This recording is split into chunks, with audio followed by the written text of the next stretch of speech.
1월 마지막 주일 예배 나오신 여러분들을 주님의 이름으로 환영합니다. 이 시간 다 함께 찬양으로 하나님 앞에 나가겠습니다.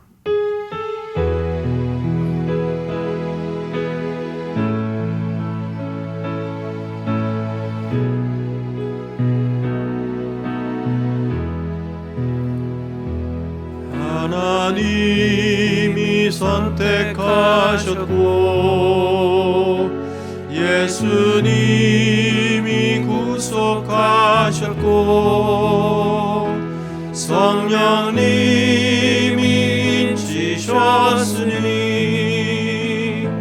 삼위일체 하나님 찬양. 하나님이 사랑하시고 예수님이 은혜 주시고 성령님이 교통하시니 삼위일체 하나님 찬양. 하나님이 지켜주시고 예수님이 함께 하시고 성령님이 능력 주시니 삼위일체 하나님 찬양. 할렐루야 할렐루야 하나님 찬양. 할렐루야 예수님 찬양. 할렐루야 성령님 찬양. 삼위일체 하나님 찬양. 함께 머리 숙여서 기도하겠습니다. 하나님께서 지난 주간 동안도 우리를 사랑하시되 상한 갈 때도 꺾지 않으시는 사랑으로 꺼져가는 등불도 끄지 않으시는 사랑으로 우리를 품어주셨다가 오늘 귀한 예배의 자리에 우리 발걸음 인도해 주셨습니다.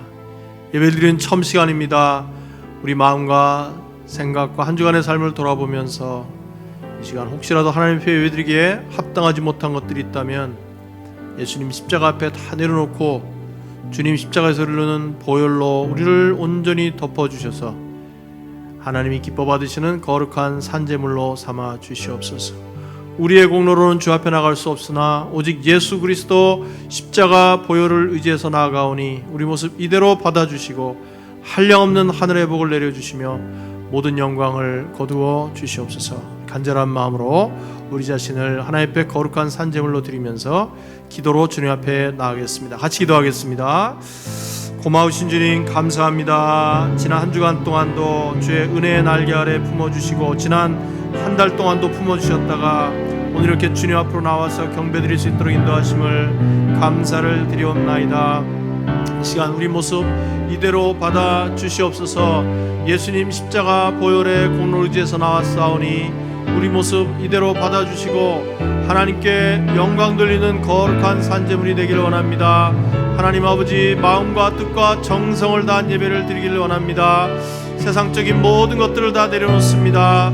하나님께만 집중하는 예배가 될 수 있도록 하시고 어디서 예배를 드리든지 하나님 기뻐 받으시는 향기로운 제사가 될 수 있도록 축복하여 주시옵고 하나님께서 홀로 모든 영광을 거두어 주시옵소서. 기름 부어 주시옵소서. 고마우신 주님 감사합니다. 오늘도 저희들 이렇게 불러주셨사오니 이 예배를 통해 홀로 영광 거두시고 우리에게는 말할 수 없는 하늘의 복이 충만하게 임하는 예배가 되도록 은혜 베풀어 주시옵소서. 우리의 찬양과 경배를 받아 주시옵소서. 예수님 이름으로 감사하며 기도합니다. 아멘. 네, 우리 다 같이 일어나셔서 우리의 선하신 목자 되신 하나님을 찬양하도록 하겠습니다.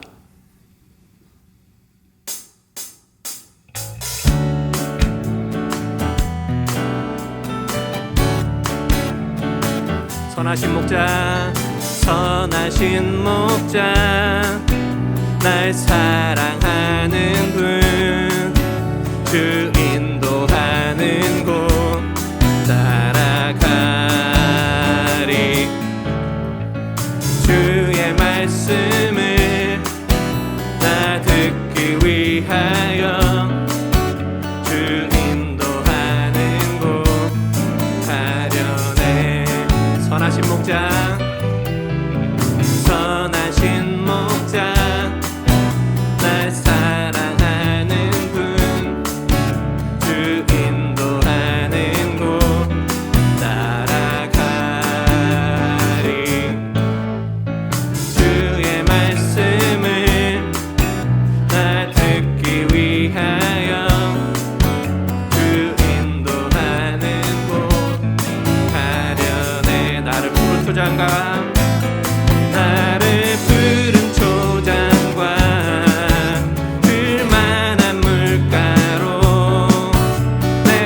이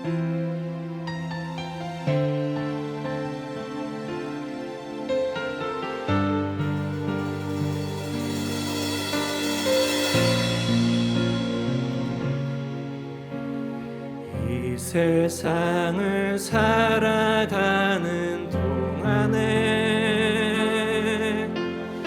나의 힘을 의지할 수 없으니 기도하고 낙심하지 말 것은 주께서 참 소망이 되심이라. 이 세상을 살아가는 동안에 이 세상을 살아가는 동안에 나의 힘을 의지할 수 없으니 기도하고 낙심하지 말 것은 주께서 참 소망이 되심이라. 하나님의 꿈이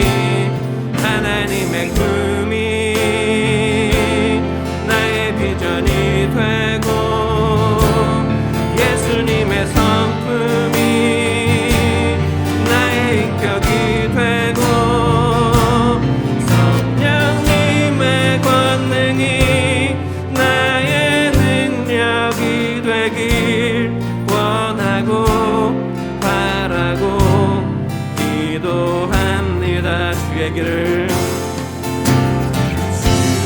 길을 걸어가는 동안에 세상의 것 의지할 수 없으니 감사하고 낙심하지 말 것은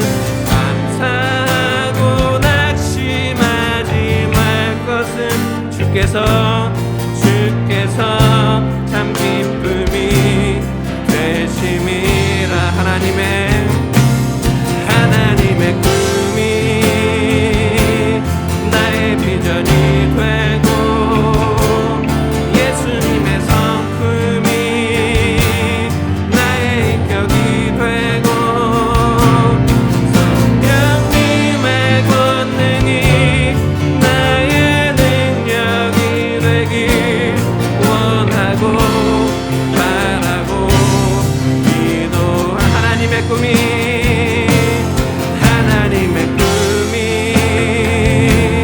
나의 비전이 되고 예수님의 성품이 나의 인격이 돼 성령님의 권능이 나의 능력이 되길 원하고 바라고 기도합니다. 원하고 바라고 기도합니다.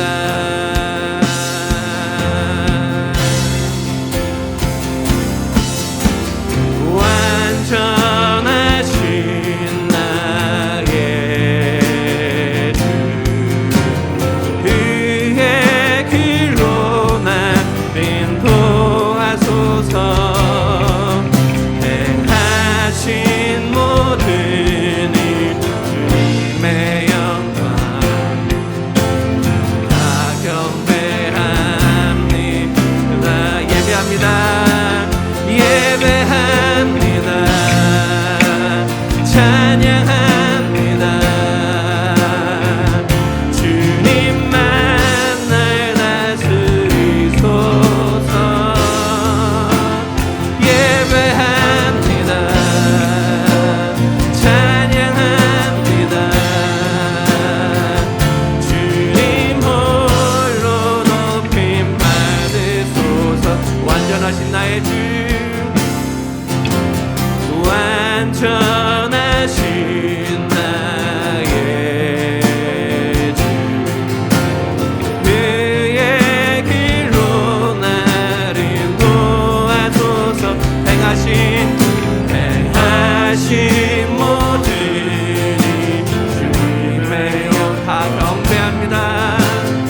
예배합니다. 찬양합니다. 주님 홀로 높임 예배합니다. 예배합니다. 찬양합니다. 주님만 날 다스리소서. 예배합니다. 찬양합니다. 주님 홀로 높이 예배합니다. 찬양합니다. 예배합니다. 찬양합니다. 주님만 날 다스리소서. 예배합니다. 예배합니다. 찬양합니다. 주님 홀로 높임 주님 홀로 높임 받으소서. 주님 홀로 높임 주님 홀로 높임 받으소서. 주님 홀로 높임 받으소서.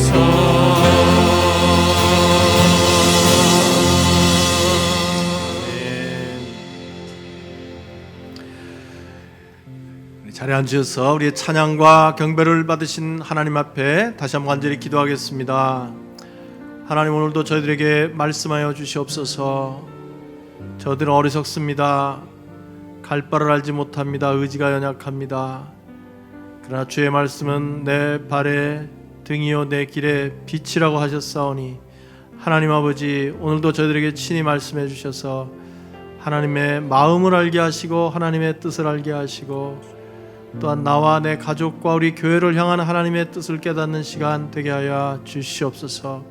깨닫는 대로 순종하기로 결단하는 귀한 시간 되게 하셔서 하나님 기뻐하시는 예수님 닮은 예수님의 귀한 제자들이 될 수 있도록 축복하여 주시옵소서. 말씀을 듣는데 방해가 되는 모든 것들, 우리의 불신앙과 선입관과 우리의 잘못된 모든 것들을 다 제거시켜 주시고, 말씀이 옥토에 떨어진 씨와 같이 열매를 맺는 귀한 시간 되게 하여 주시고, 부족한 종을 붙들어 주시옵소서. 여러분 간절한 마음으로 같이 기도하시고, 김태우 집사님 예배를 위해서 기도하시겠습니다. 같이 기도합니다. 아버지 하나님, 감사합니다. 오늘도 저들께 부르셔서 하나님의 이름을 높이며 경배하며 찬양할 수 있도록 인도하심을 감사합니다. 오늘도 주님 말씀 앞에 섭니다. 우리에게 친히 말씀해 주시옵소서. 저희들의 연약함을 아시는 주님, 어리석음을 아시는 주님, 의지가 약한 것을 아시는 주님, 오늘 말씀 가운데 성령으로 우리에게 임재하시고 깨우침을 주시고 결단하는 마음 주시고 돌이키는 마음 주시고, 우리의 마음이 깨끗해지고 새로워지는 시간 되게 하셔서 성령의 역사로 말미암아 이 시간이 복된 시간 되게 해주시고 우리가 새로워지는 시간이 될 수 있도록 축복하여 주시옵소서. 모든 영광을 거두어 주시옵소서. 복의 근원 되시는 하나님 아버지, 감사합니다. 온 천하 만물을 말씀으로 창조하시고 저희들을 하나님의 형상대로 지으시고 기뻐하셨던 하나님 아버지께 감사 찬송을 올려드립니다. 우리가 주 앞에 나올 때마다 우리의 날을 새롭게 하시고 회복해 하시는 여호와 하나님, 하나님을 사랑하는 주의 자녀들이 주일을 맞이하여 마음과 정성을 다해 주께 예배드리오니 영광 받아 주시옵소서. 한 주간도 지켜주시고 아플까 다칠까 품에 안으셨다가 거룩한 주일의 예배의 자리로 인도하여 주시니 감사합니다. 2021년 새해의 출발이 한 달이 지나갔는데 하루하루 살아가는 것이 주님의 은혜요 감사입니다. 우리가 심고 물을 주지만 자라게 하시는 이는 하나님이시라 하셨사오니, 힘들다고 주저앉지 않게 하시고 위기가 기회이고 고난이 소망이 되는 새 역사, 새 지평을 열어가는 하나님을 향한 절대적인 신뢰의 고백이 오늘 예배 중에 충만케 하여 주시옵소서. 저희 포도원 교회를 사랑하시어 지역 이민교회로서의 사명을 잘 감당하며 가정교회가 구원의 방주 역할을 하게 하심을 감사합니다.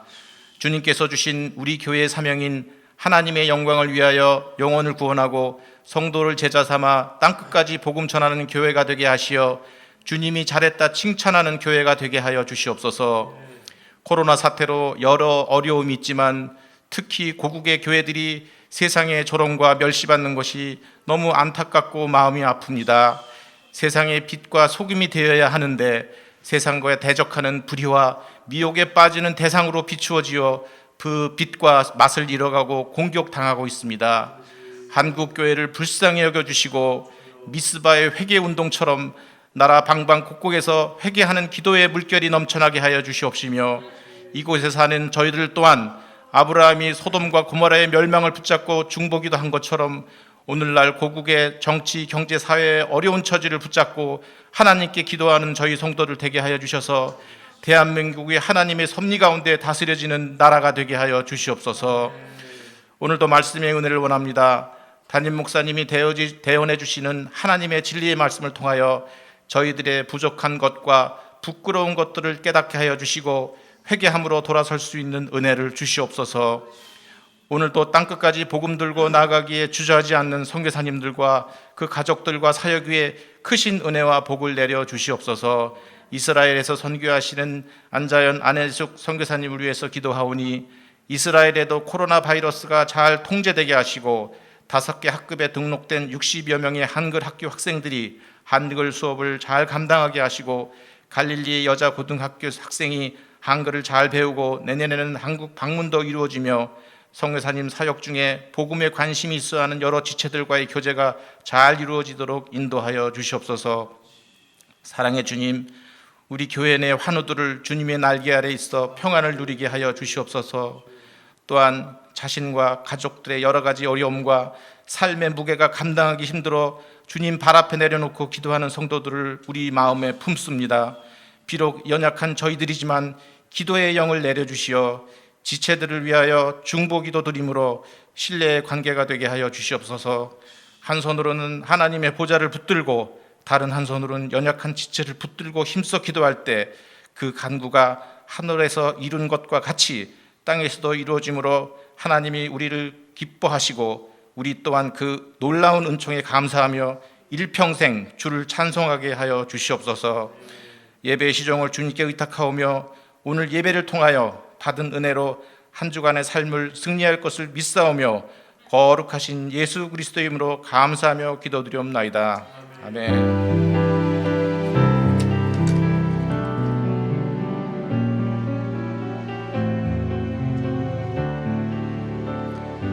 가물어 메마른 땅에 가물어 메마른 땅에 단비를 내리시듯 성령의 단비를 부어 새 생명 주옵소서.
안녕하세요. 저는 인도네시아 안성원 선교사입니다. 그동안 오랫동안 저희 선교 사역을 위해서 기도해 주시고 후원해 주신 정영민 목사님과 포동교회 모든 성도님들에게 다시 한번 진심으로 감사를 드립니다. 저희 인도네시아도 지금 코로나로 인해서 많은 어려움을 가지고 있습니다. 매일 코로나 확진자가 13,000명 내외에 이르고 있고 또 모든 곳이 레드존이 되어서 서로 왕래를 잘 하지 못하고 있는 형편입니다. 다른 지역으로 이동할 때는 코로나 음성 확인서를 보여줘야만 다른 지역으로 이동할 수가 있습니다. 저희들의 선교 사역을 이 시간 잠깐 소개해 드리겠습니다. 제가 초창기부터 해오던 교회 개척 사역은 지금까지 약 40여 개의 교회를 도시와 정글 지역에 개척을 했고, 또 특별히 최근에 개척한 자카르타 주변의 4개의 교회도 지금 잘 성장하고 있습니다. 그러나 코로나로 인해서 요즘은 대부분 교회가 비대면으로 예배를 드리고 있습니다. 다행히도 경제적으로 형편이 나은 고린도 교회 아가페 교회는 유튜브를 통해서 교인들이 예배를 드리고 있고, 또 빈민 지역에 세워진 반따르그반 교회와 정골교회는 핸드폰으로 설교 본문을 보내서 각자 집에서 예배를 드리고 있습니다. 저희가 칼리만탄에 세운 안디옥 고등학교는 역시 정상적인 수업을 하지 못하고 있습니다. 그러므로 핸드폰이나 또는 과제물을 학생들에게 보내서 학생들이 집에서 공부해서 그 과제물을 학교에다 제출하고 있는 형편입니다. 또 저희가 협력하고 있는 안중환 신학교도 역시 비대면으로 쭉 수업을 하다가 올해 1월부터 다시 대면으로 방역을 하면서 지금은 수업을 하고 있습니다. 작년 8월에는 우리 안중환 신학교에 교수님들과 학생들이 약 10명이 코로나 확진이 되어서 어려움이 있었습니다. 아쉽게도 그 중에 한 분 교수님은 코로나로 인해서 소천을 하였습니다. 저희가 또 하고 있는 인도네시아 선교사를 해외에 파송하는 운동에 대해서 말씀드립니다. 수년 전에 저와 인도네시아 목사님이 월드 파트너스라고 하는 선교단체를 세웠는데 지금까지 한 8년 가까운 기간 동안에 저희들이 한 20여 명의 인도네시아 현지인 선교사를 아시아 전역에 파송을 하였습니다. 베트남에도 보내고 또 캄보디아, 라오스, 태국, 미얀마, 또 인도, 요르단까지 저희들이 선교사를 보냈는데 아주 선교사역을 잘 감당하고 있습니다. 중앙아시아 쪽에 있는 키르기스탄에도 2가정을 저희가 파송했는데 아주 영어를 가르치면서 잘 사역을 하고 있습니다. 또 저희들이 하고 있는 성경 읽기 운동에 대해서 말씀드립니다. 성경 읽는 운동이 매우 중요합니다. 인도네시아 사람들도 찬송하기를 좋아하는데 성경 읽는 것을 잘 하지 못하기 때문에 저희들이 얼마 전부터 바이블 타임이라는 성경 읽기 책을 알게 되어서 매월 저희들이 이 월간 바이블 타임을 2,000권씩 인수해서 정글 지역에 있는 교회들이나 또는 고아원이나 교도소 같은 곳에 이 책을 보급하고 있습니다. 그리고 생활이 어려운 가정에 있는 아이들을 또 장학금을 줘서 공부시키는 일도 하고 있는데 감사하게도 최근에는 그 중에 약 7명의 학생을 우리 한국의 이영규 목사님이 하시고 있는 자카르타 인터내셔널 유니버시티에 진학하게 되어서 이 아이들이 앞으로 장래에 참으로 귀한 그런 일꾼들이 될 줄로 저희가 생각하고 있습니다.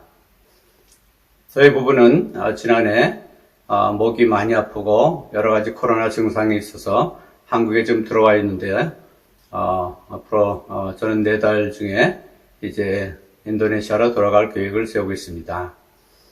그동안 이렇게 오랫동안 기도와 후원을 해주신 우리 포동교회에 다시 한번 감사드리고 앞으로도 또 계속해서 저희들 위해서 기도해 주시기 바랍니다. 감사합니다. 네, 감사합니다. 우리 귀한 선교사님과 이렇게 오랫동안 동역하게 된 것이 얼마나 감사하고 또 특권인지 모르겠습니다. 이 시간에 하나님 앞에 감사하는 마음으로 예물 드리도록 하겠습니다.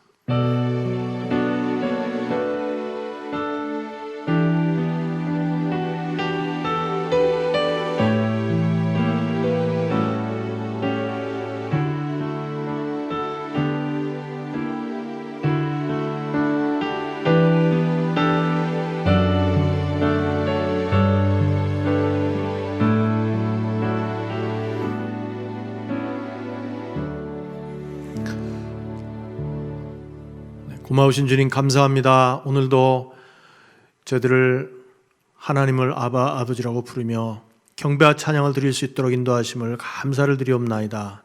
주님께서 베풀어 주신 그 크고 놀라우신 은혜를 기억하면서 하나님께서 저희들에게 맡겨주신 것 가운데 귀한 것을 주님 앞에 드리오니 하나님 기뻐 받으시는 향기로운 제물 될 수 있도록 축복하여 주시옵소서.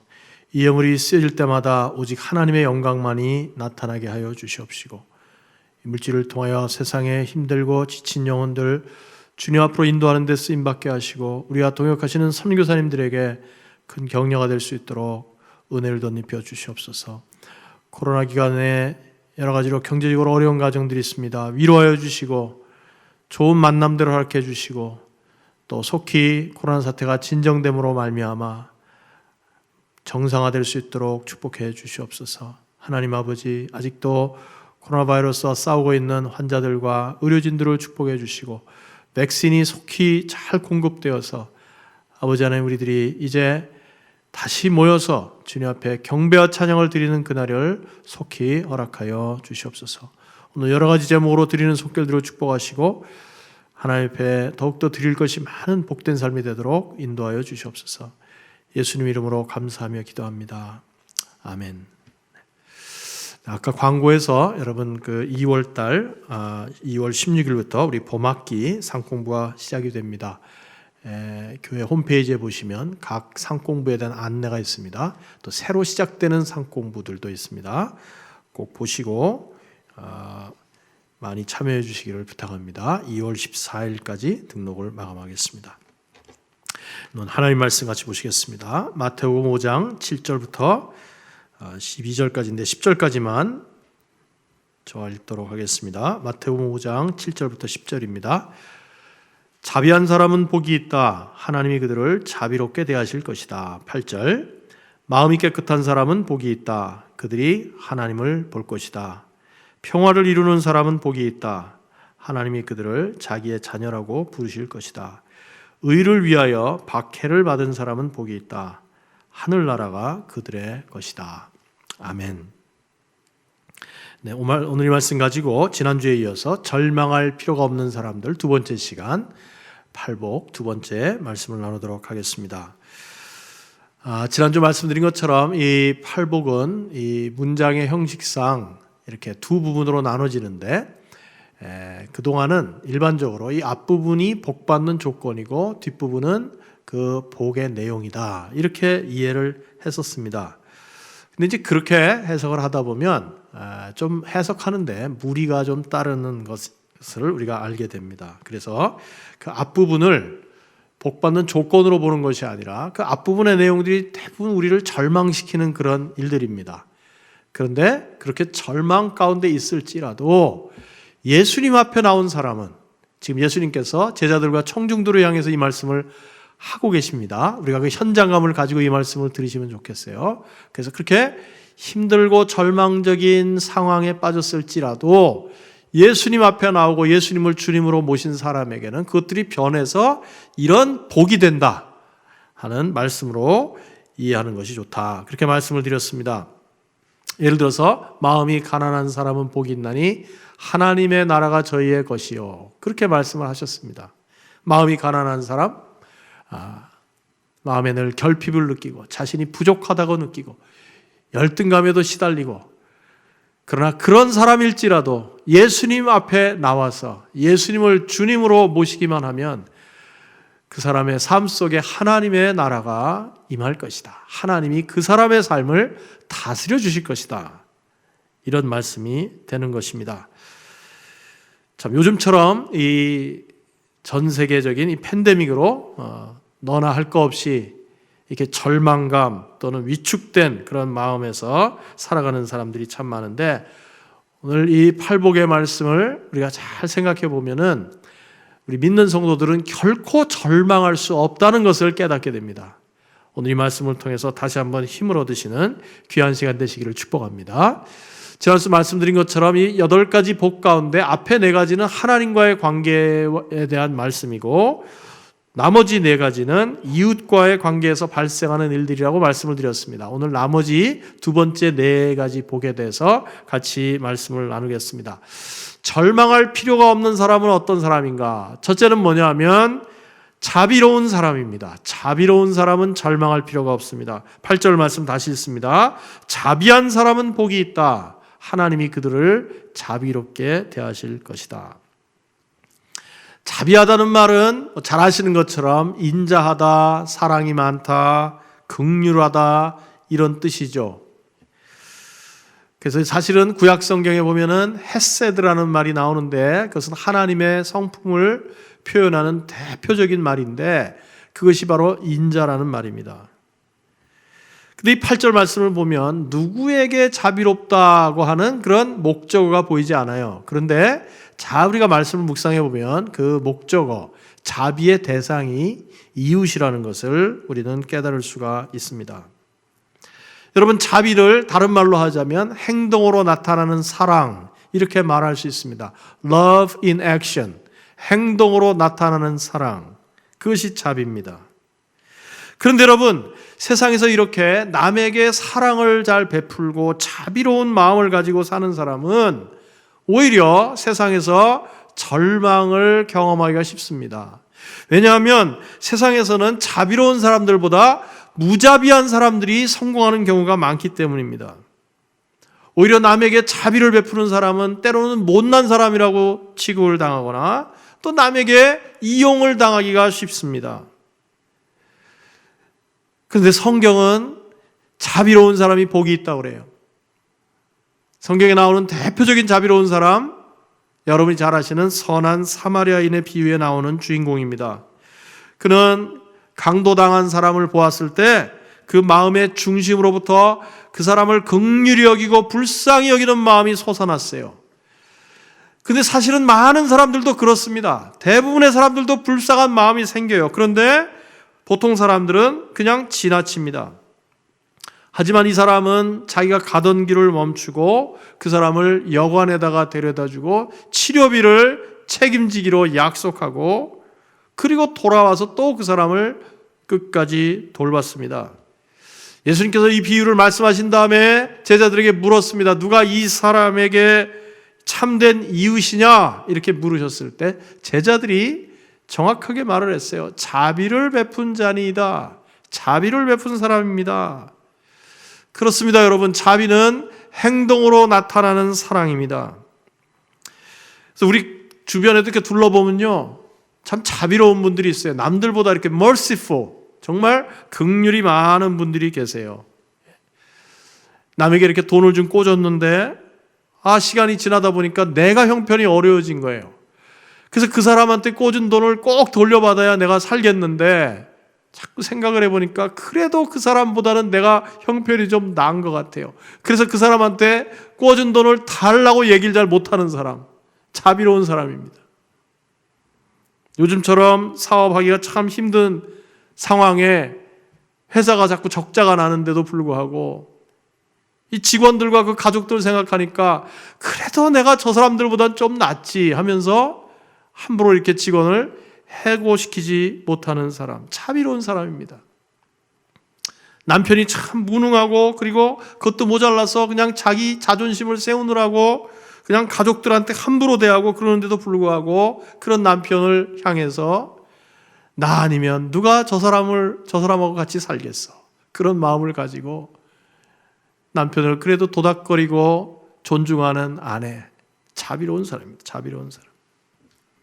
근데 여러분, 이 자비롭다는 것은 이렇게 타고난 성품일 수도 있지만 믿는 성도들에게 있어서의 자비로움이라는 것은 성품만을 말하는 것이 아니라 하나님으로부터 자비를 받은 것을 깨달았기 때문에 다른 사람에게 베푸는 자비를 말하는 것입니다.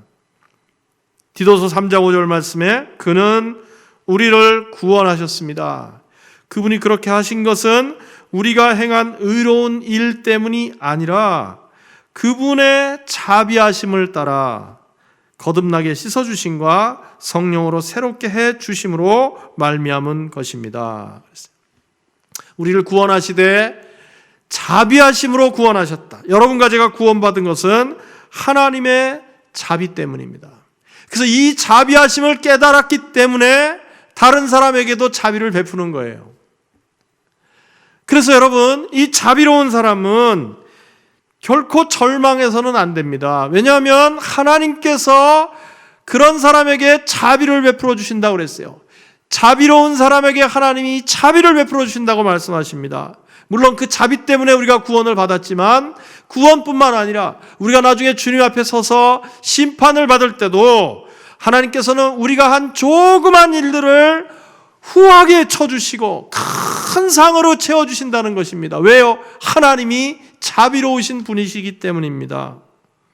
마태복음 25장에 보면 마지막 때 심판주로 주님께서 이 땅에 오셔서 양과 염소를 가르신다고 했어요. 그리고 양들에게는 큰 상을 베풀어 주신다고 말씀하셨습니다. 마태복음 25장 40절에 지극히 보잘것없는 사람 하나에게 한 것이 곧 내게 한 것이다, 이렇게 말씀하시면서 정말 물 한 잔 남에게 대접한 것도 잊지 않으시고 우리에게 상을 다 갚아주신다는 것입니다.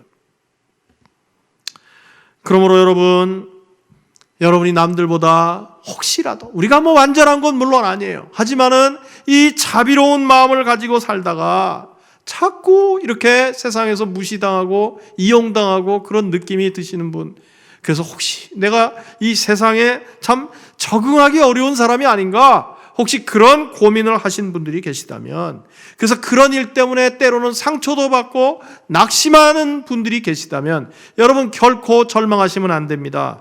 하나님께서 긍휼을 베푸는 사람, 이웃에게 긍휼을 베푸는 사람을 잊지 않으시고 그 사람들에게 큰 긍휼을 베푸시고 자비를 베푸신다는 것을 분명히 믿으시기를 축복합니다. 자비한 사람은 절망할 필요가 없어요. 두 번째로 절망할 필요가 없는 사람은 누구냐면 마음이 깨끗한 사람이라고 그랬어요. 마음이 깨끗한 사람. 8절 말씀에 마음이 깨끗한 사람은 복이 있다. 그들이 하나님을 볼 것이다 그랬습니다. 여기 깨끗하다는 말은 불순물이 없다는 말입니다. 영어로 말하면 clean, pure 그런 말이에요. 근데 여기서 주어가 뭡니까? 마음이죠. 마음이 깨끗한 사람. 마음은 우리의 인격을 조종하는 이 컨트롤 타워, 관제탑과 같은 역할을 합니다. 그래서 우리 마음이 바로 깨어 있으면 그 사람은 자기의 마음을 늘 살펴가지고 그 마음에 불순한 것이 들어오지 않도록 합니다. 혹시라도 들어오면 그것을 빨리빨리 이렇게 제거시키려고 하는 사람, 그 사람이 마음이 깨끗한 사람이에요. 그래서 이 마음이 깨끗한 사람은 이 세상에서 살면서 절망하기가 참 쉽습니다. 왜냐하면 세상이 너무나 더러운 게 많기 때문이에요. 불순한 것이 많기 때문입니다.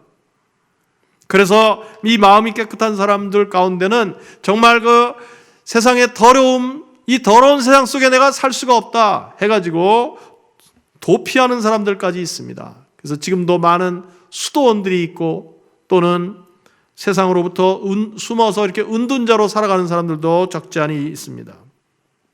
이렇게 마음이 깨끗한 사람은 주로 완벽주의적인 그런 경향을 많이 가지고 있어요. 그런 반면에 세상 사람들은 어떻습니까?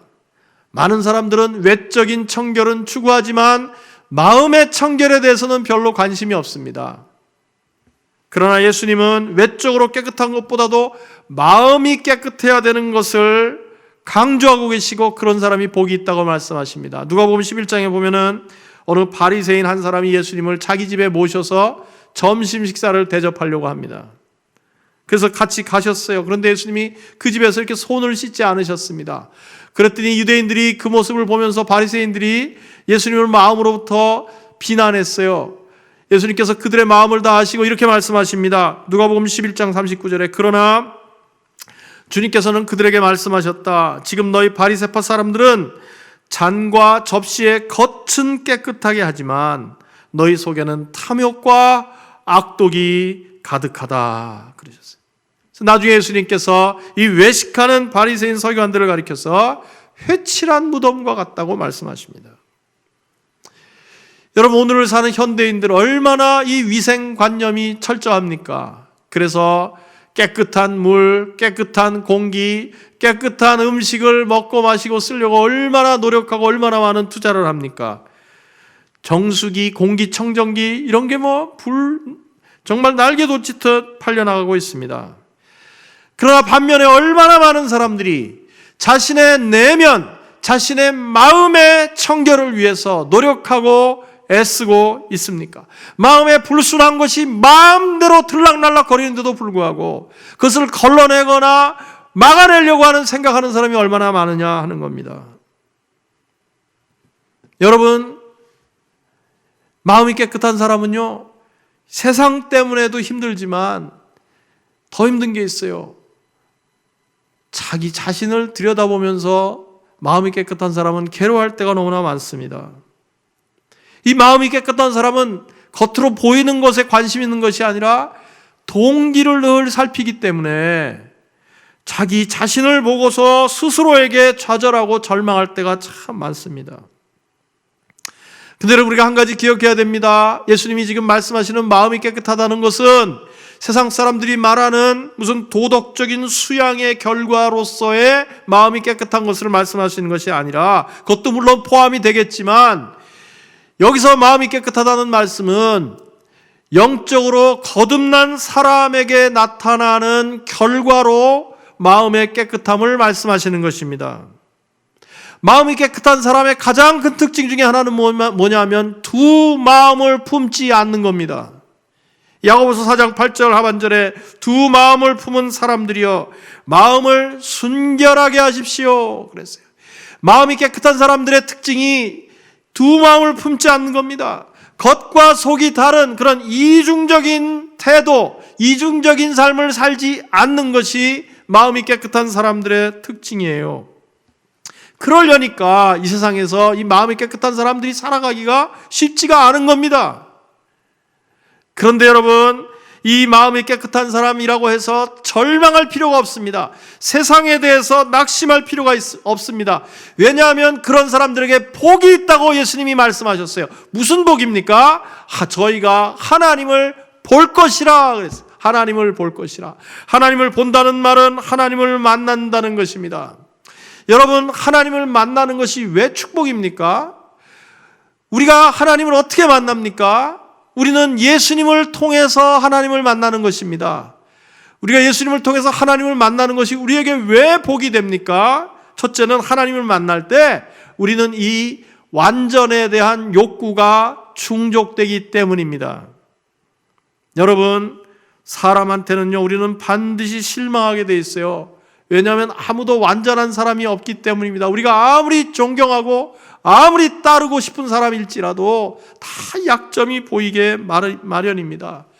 그래서 특별히 마음이 더 깨끗한 사람일수록 사람들에게 실망을 할 때 더 큰 분노와 좌절을 느끼는 것입니다. 하기야 자기 자신에 대해서도 쉽게 만족하기가 어려우니까 다른 사람들한테 실망하고 낙심하는 것은 너무나 당연한 일이겠죠.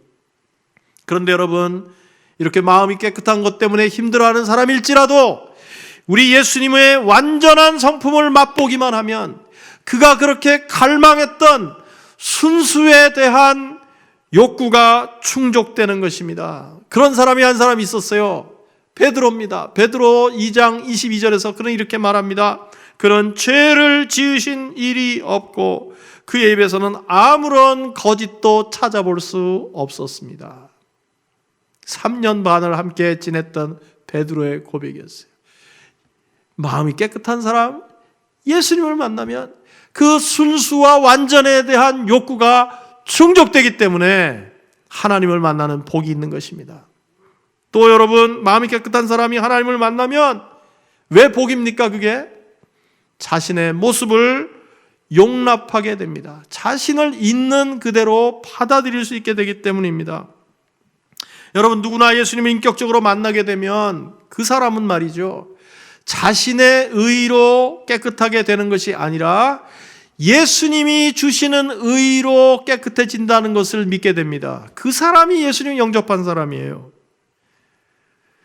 이 사실이 머리가 아니라 가슴으로 깨달아질 때, 그때야 비로소 우리는 우리 자신을 용납하게 됩니다.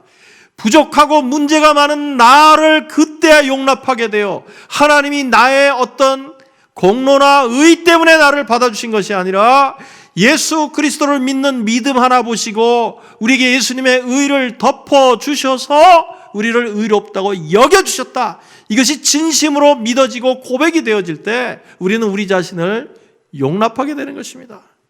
로마서 5장 1절 말씀. 제가 중요한 말씀이라고 여러 번 말씀드렸어요. 우리 같이 한번 읽어봅시다. 시작. 그러므로 우리는 믿음으로 의롭다 하심을 받았으므로 우리 주 예수 그리스도로 말미암아 하나님과 더불어 평화를 누리고 있습니다. 잘 보세요. 우리는 믿음으로 의롭다 하심을 받았으므로 우리 자신이 의로운 것이 아니라 우리 믿음 하나 보시고 예수를 믿는 그 믿음 하나 보시고 우리를 의롭다고 칭해 주신 것입니다. 칭의라고 그러죠. 우리를 의롭다고 여겨주셨습니다. 그 결과가 뭡니까? 우리 주 예수 그리스도로 말미암아 하나님과 더불어 평화를 누리게 되었다는 것입니다. 왜 그래요? 이제부터는 예수님의 의를 덧입은 사람이기 때문에 하나님 앞에는 의로운 사람밖에 나갈 수 없어요. 그런데 이제 우리는 예수의 의를 덧입은 사람이기 때문에 하나님 앞에 당당히 설 수 있는 줄 믿으시길 바랍니다. 그래서 하나님과 내가 평화를 누리는 거예요. 이 평화를 누린다는 말은 더 이상 하나님의 눈치를 본다든지 하나님이 진노하실 것을 두려워한다든지 하나님 앞에 더 잘 보이기 위해서 이렇게 비굴한 모습이나 더 이렇게 잘 보이려고 노력하는 그럴 필요가 없어졌다는 것입니다. 하나님께서 우리를 의롭게 봐주시기로 했기 때문입니다. 하나님은 더 이상 여러분과 저를 못마땅한 눈으로 쳐다보지 않으신다는 것을 믿으시길 바랍니다. 나 때문이 아니고 예수 그리스도의 의를 우리에게 덧입혀 주셨기 때문입니다. 이 사실이 깨달아지면 어떻게 된다고요? 우리 자신을 용납할 수 있어요. 여러분, 하나님이 나를 받아주셨는데 왜 내가 나를 받아들이질 못합니까? 그것이 하나님을 보는 축복이에요. 하나님을 만나는 축복이에요. 마음이 깨끗한 사람에게 주시는 축복인 것입니다. 그래서 여러분, 하나님을 이렇게 보는 축복은, 보는 게 왜 또 축복이냐 하면 그렇기 때문에 우리는 이웃도 용납하게 되는 것입니다. 다른 사람에 대해서도 관용하게 돼요. 나처럼 허물이 많고 문제가 많은 사람을 용서하시고 예수 그리스도의 의를 덧입히셔서 의인으로 삼아주신 그 하나님께서 동일한 은혜를, 똑같은 은혜를 내 옆에 있는 사람, 내 이웃에게도 똑같이 베풀어 줬다는 것을 믿게 되는 것입니다. 하나님을 만날 때 그런 역사가 일어나요. 그렇게 되면 어떻게 됩니까? 이웃의 약점과 결점을 우리는 받아들일 수가 있는 것입니다.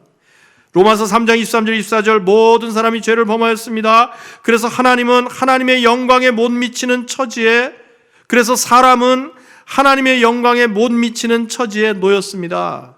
그러나 사람은 그리스도 예수 안에서 얻는 구원으로 말미암아 하나님의 은혜로 값없이 의롭다는 선고를 받았습니다. 우리가 로마서 3장 23절 말씀만 많이 암송을 하죠. 모든 사람이 죄를 범하였으며 하나님의 영광에 이르지 못하더니, 그러나 24절이 결론이에요.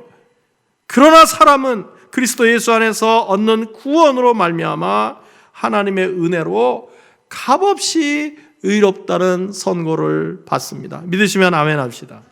그렇기 때문에 이 사실이 정말 깨달아진 사람은요, 다른 사람을 드디어 용납하게 됩니다.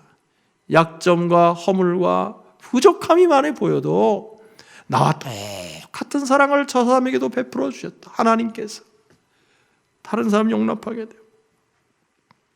그래서 이전에는 남의 눈에 있는 가시는 보면서도 자기 눈에 있는 들보를 깨닫지 못했던 사람이 이 은혜를 깨닫고 나면 내 눈에 있는 들보도 보이고 다른 사람 눈에 있는 들보도 보이고, 그래서 우리는 다 용서받은 죄인이야.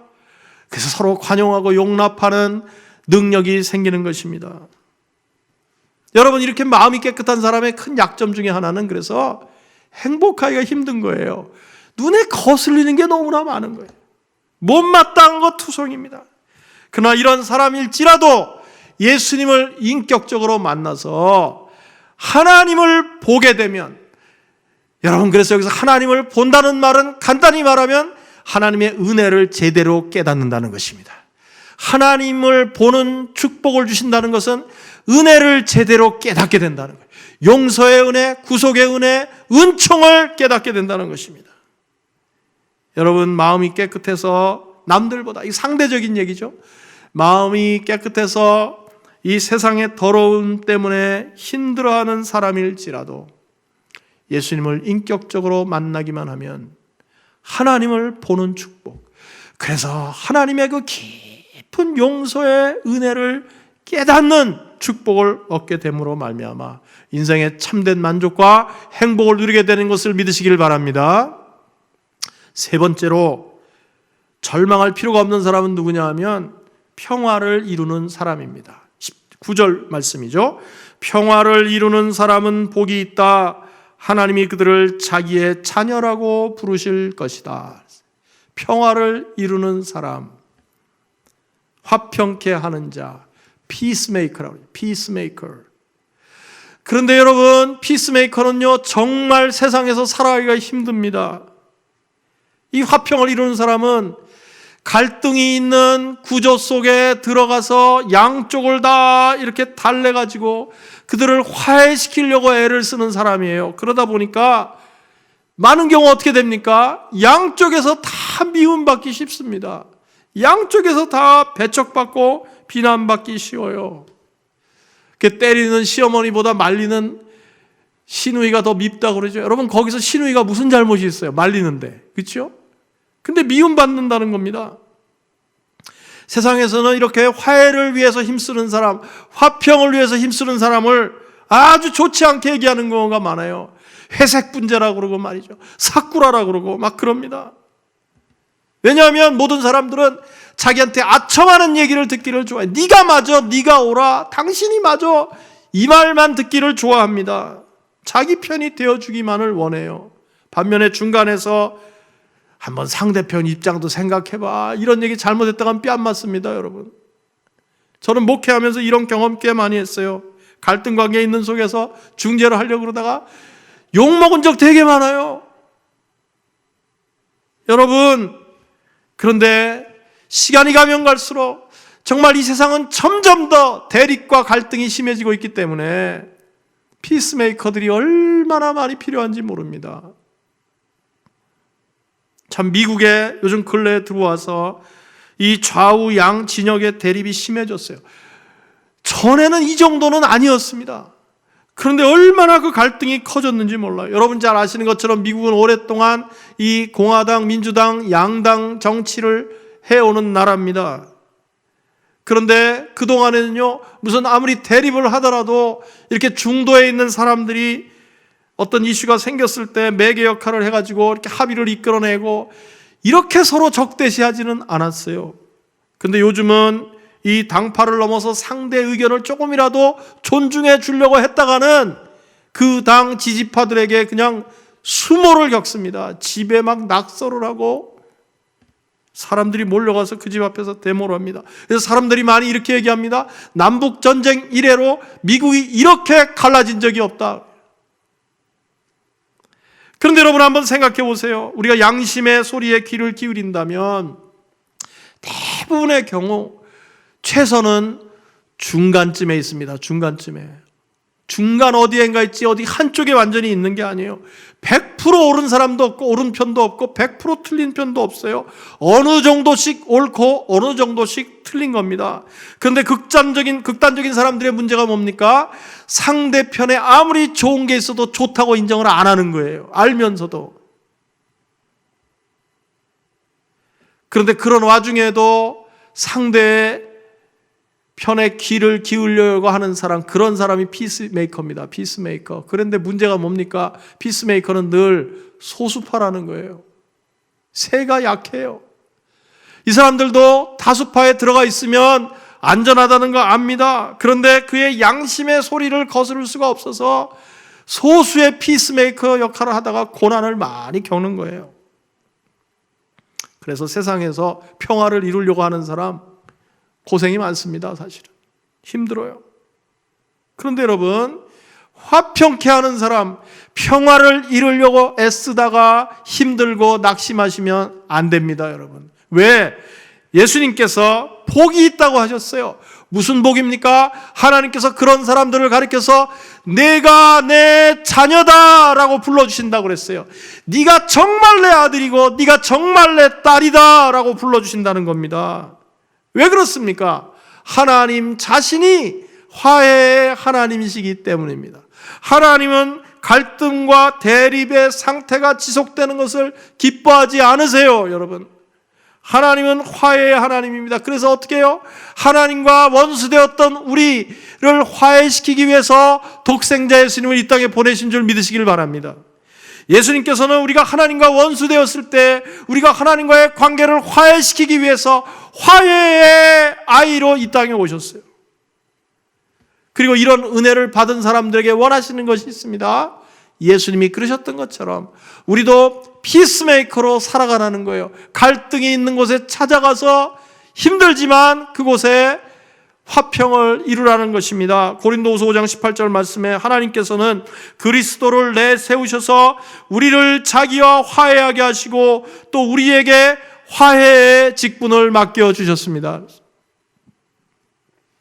우리가 비난받을 것을 감수하면서도 화해자로서 피스메이커로서 살아가려고 할 때 하나님께서 주시는 큰 상이 있습니다. 우리가 가장 화해시켜야 될 대상이 누굴까요? VIP들입니다.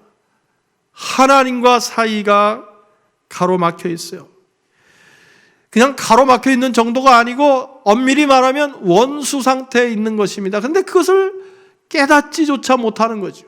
에베소 2장 2절, 4절, 5절 말씀 보면 이렇게 되어 있죠. 그때 여러분은 허물과 죄 가운데서, 믿기 전에 우리 상태를 말하는 것입니다.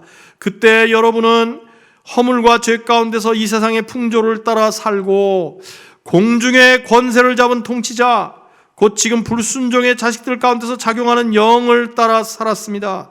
그러나 하나님은 자비가 넘치는 분이셔서 우리를 사랑하신 그 크신 사랑으로 말미암아 범죄로 죽은 우리를 그리스도와 함께 살려주셨습니다. 여러분, 하나님을 믿지 않는 것은요, 단순히 그냥 불신자로 머물러 있는 것이 아니라 사실은 하나님을 대적하는 악한 영에게 속해 있는 것입니다.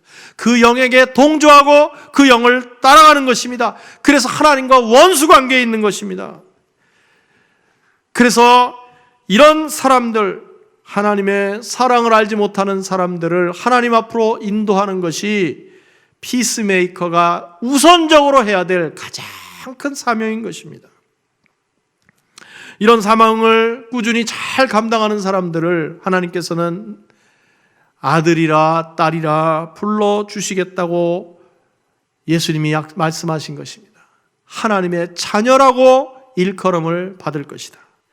여러분, 우리가 하나님의 자녀라고 일컬음 받는 것이 얼마나 큰 복인지 모릅니다.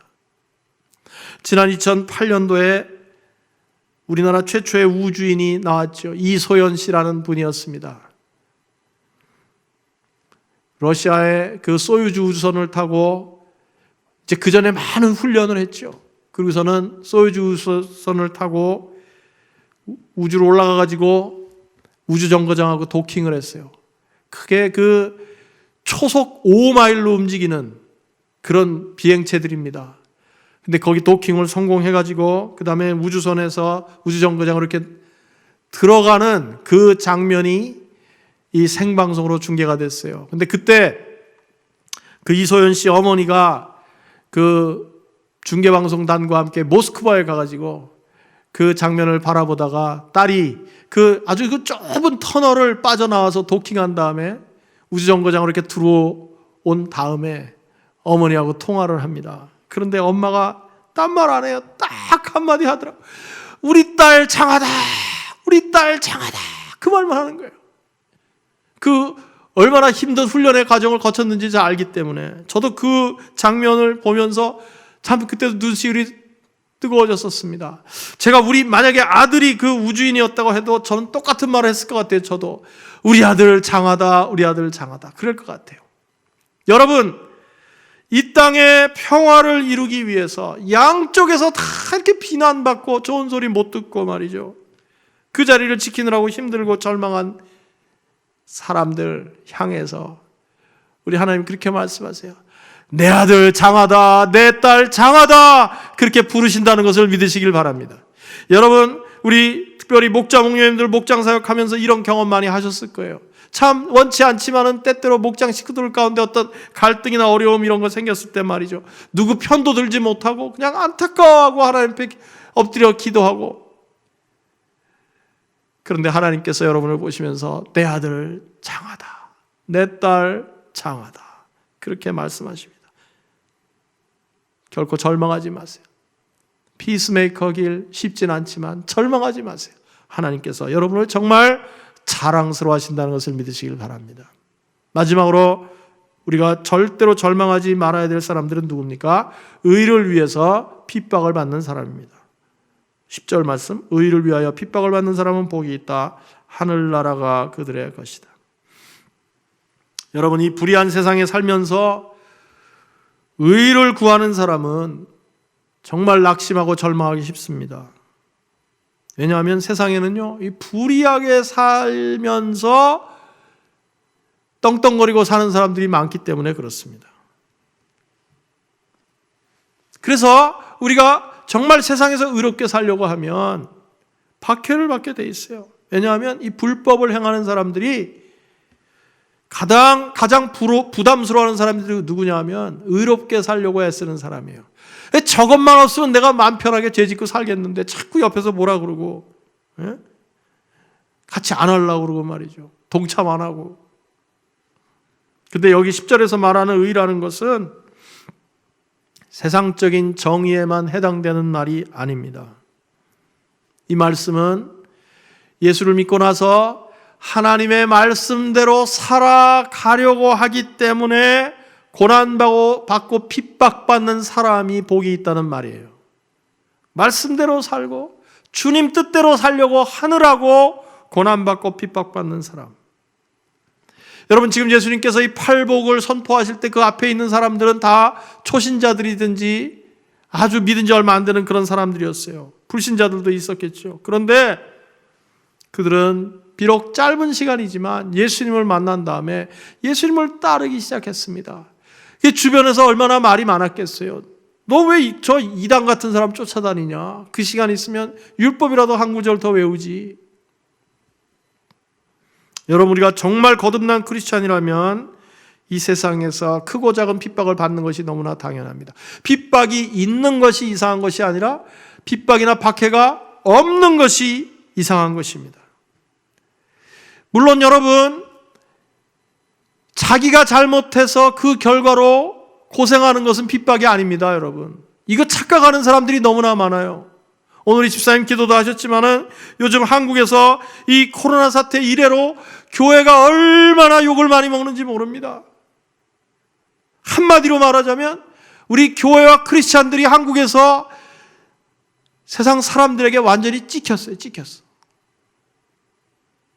물론 다수의 크리스찬들과 교회들은 문제가 없습니다. 그러나 일부의 잘못으로 인해서 잘못이 없는 많은 교회와 크리스찬들이 엄청나게 큰 피해를 입고 있습니다. 그런데 그 문제를 일으킨 사람들은 아마 이렇게 생각할 거예요. 우리가 지금 의를 위해서 핍박을 당한다고 생각할 거예요. 천만의 말씀입니다, 여러분. 적어도 저는 현재 정부에서 이렇게 방역 수칙을 지키라는 것이 종교 탄압하려고 그러지 않는다는 것을 저는 분명히 압니다. 만약에 어떤 이유에서든지 권력을 가진 쪽에서 부당하게 교회를 탄압하고 예배를 못 드리게 한다면 우리는 반드시 일어나서 저항해야 할 것입니다. 그러나 지금은 그런 상황이 아니라고 생각합니다. 우리가 이 좋은 기회, 정말 세상에 다가갈 수 있는 좋은 기회를 오히려 잘못 사용해가지고 사람들을 다 놓치고 있다고 생각할 때 얼마나 마음이 아픈지 모릅니다. 이때야말로 교회와 성도들이 세상을 섬겨야 될 때인 줄로 믿습니다. 자기가 잘못하면서 고생하는 거 핍박 아니에요, 여러분. 그러나 초대교회 성도들은 예수님 때문에 정말 엄청난 박해와 시련을 받았습니다. 도미티아누스 황제나 네로 황제 때 엄청난 그런 박해로 인하여 순교자들이 많이 생겨났어요. 그 기록을 읽어보면 무시무시한 일들이 너무나 많았습니다. 크리스찬들을 잡아가지고 이 콜타를 그 위에다 붓고 말이죠. 그리고 그 사람들 장대에 올려놓고서는 불을 질러가지고 조명으로 썼어. 조명으로 생사람을 짐승의 가죽을 입혀가지고 광야로 쫓아내면서 사냥개를 풀어가지고 개들에게 뜯기게 했습니다. 왜 그랬어요? 1년에 한 번 제단에 가서 시저가 나의 주님이시다. Caesar is my Lord. 그 말 한마디 하면 되는데 예수님이 나의 주님이시기 때문에 그 말을 할 수가 없다고 거절했다가 순교자가 된 것입니다. 여러분, 신앙생활은요, 예수 믿고 복 받고 행복하게 오래오래 이 땅에서 잘 사는 게 아닙니다, 여러분. 기독교는 그런 게 아니에요, 여러분. 그거는 미신입니다. 우상숭배입니다. 우리는 하나님의 자녀로 부름을 받는 동시에 그리스도의 군사로 부름을 받은 사람들입니다. 여러분, 군대가 뭐가 편합니까? 군대 고생이에요, 여러분. 고난이 따라옵니다. 그런데 그 고난 때문에 절망하면 안 됩니다. 예수님이 복이 있다고 그랬어요. 복이. 무슨 복입니까? 큰 상이 있다고 그랬습니다. 큰 상. 12절 말씀 제가 읽습니다. 너희는 기뻐하고 즐거워하여라. 하늘에서 받을 너희의 상이 크기 때문이다. 너희보다 먼저 온 예언자들도 이와 같이 박해를 받았다. 우리가 아는 위대한 하나님의 선지자들, 엘리야, 엘리사, 다니엘과 그의 친구들, 예레미야, 이런 위대한 사람들도 다 하나님의 영광을 위해서 살다가 핍박을 받았습니다. 근데 그들이 받을 상이 얼마나 크겠어요. 그런데 우리가 예수님 때문에 조금이라도 핍박을 받고 박해를 받으면 그 상 받는 대열에 동참하게 된다는 것입니다. 얼마나 큰 영광입니까? 한 번 사는 인생 비굴하게 살지 말고 정말 믿음을 지키면서 살다가 주님이 주시는 큰 상을 다 받아 누리는 여러분과 제가 되기를 바랍니다. 여러분, 예수님은 주님을 따르는 사람들이 이 세상에서 당하게 될 절망과 낙심이 뭔지를 아셨어요. 그래서 지금 팔복의 말씀을 해주시는 겁니다. 예수님 앞에 있는 사람들을 향해서 그렇게 말씀하고 계신 겁니다. 마음이 가난한 사람, 마음에 늘 결핍이 있어갖고 부족함을 느끼고 때로는 열등감도 느끼고 하는 그런 사람, 마음에 이런 끊이지 않는 슬픔이 있는 사람, 마음이 온유해서 남한테 이렇게 눌려서 사는 사람, 불의를 참지 못하는 사람, 이웃에게 자비롭게 살려고 여러 가지 수모를 겪는 사람, 마음이 깨끗해서 양심에 괴로움이 많은 사람, 평화를 이루려고 애쓰는 사람, 의를 이루려고 박해를 받는 사람, 이런 사람들을 향해서 너희들이 복이 있다. 그런 사람들이 복이 있다고 말씀하십니다. 왜? 그런 사람들이 다른 데 가지 않고 예수님께로 왔기 때문에 예수님을 통해서 그 모든 어려움과 절망스러운 상황들이 바뀌어져서 전화위복이 되어서 하나님이 주시는 복을 받아 누리기 때문인 것입니다. 그래서 이 팔복의 말씀은 정말 이 코로나 같은 위기 상황을 닥친 저희들에게 큰 위로가 되는 말씀인 것입니다. 예수님이 주신 약속의 말씀, 우리의 슬픔과 아픔과 절망을 하시는 그 주님이 우리에게 던져주시는 이 귀한 위로의 말씀을 붙잡으시고 이 어려운 시기에 다시 한번 힘내시고 용기를 내시고 승리하시는 여러분 되기를 예수님 이름으로 축복합니다.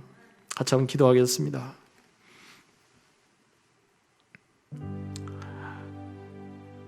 하나님 아버지 감사합니다. 예수님께서 산상수훈 팔복의 말씀으로 예수님 앞에 있던 제자들과 청중들을 위로하셨던 것처럼 그 말씀 저희들이 다시 묵상하면서 주님이 주시는 위로와 격려의 말씀을 듣게 해주셔서 참으로 감사를 드리옵나이다. 우리가 정말 마음이 부족함을 늘 느끼고 또 마음에 끊이지 않는 슬픔이 있고 사람들에게 눌려서 지내고 불의를 보고 마음이 아프고 또한 사람들에게 자비를 베풀고 친절을 베풀다가 상처를 입고 마음이 깨끗해서 양심의 고통이 있고 평화를 이루고자 오해를 받고 의를 이루고자 박해를 받는 한이 있더라도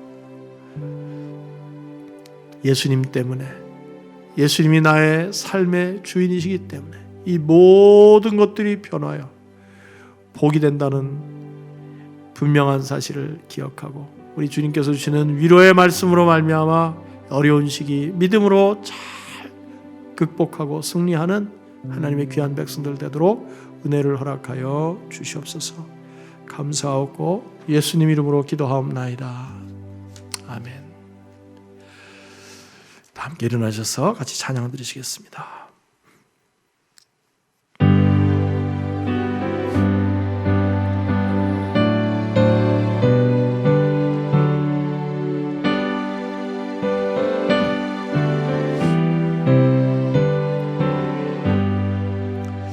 마음 가난한 사람 복이 있나니 천국이 저들의 것임이요 늘 애통하느니 복이 있나니 그들이 위로를 받으리라.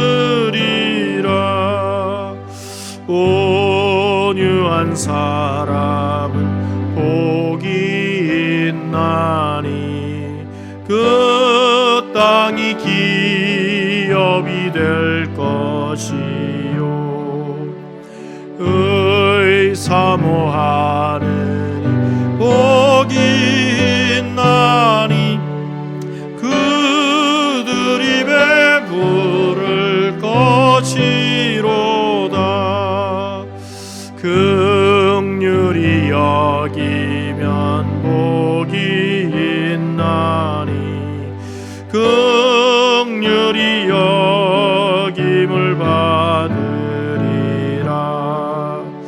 마음 정결한 사람 복이 있나니 그들이 하나님 볼 것이라.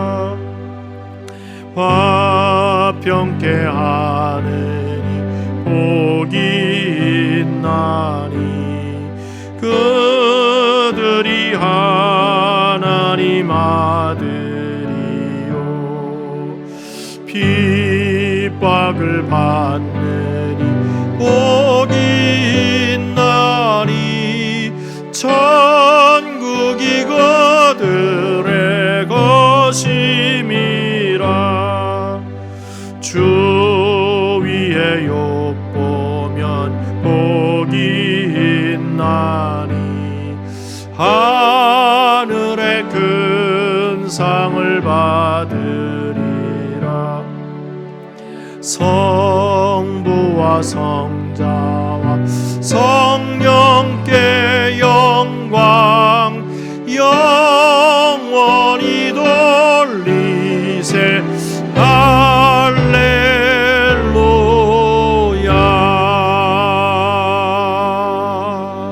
아멘. 지금은 우리를 위해 이 땅에 오시사 고난 받으시고 십자가 지시고 부활하신 우리 주 예수 그리스도의 은혜와 독생자를 아낌없이 보내어 우리에게 영원한 생명 주신 하나님 아버지의 크고 놀라우신 사랑하심과 날마다 우리 삶 가운데 함께 하셔서 세상의 어떤 어려운 상황 가운데서도 결코 절망할 수 없는 이유를 깨닫게 하시고 주님을 끝까지 바라보며 승리할 수 있도록 우리와 동행해 주시는 성령의 교통하심이 오늘 하나님의 변화와 경배와 찬양을 드리며 어려운 시기를 지나지만 예수님 앞에 나오기만 하면, 예수님과 동거하기만 하면 그 어떤 어려움도 전화위복이 되어 우리에게 큰 복이 되는 것을 믿음의 눈으로 바라보는 주님의 귀한 백성들 위해 저들의 가정과 자녀와 손대하는 모든 일과 건강과 안전과 위에 우리와 또 동역하시는 선교사님들의 사역 현장에 함께 하시기를 예수님 이름으로 축원하옵나이다. 아멘.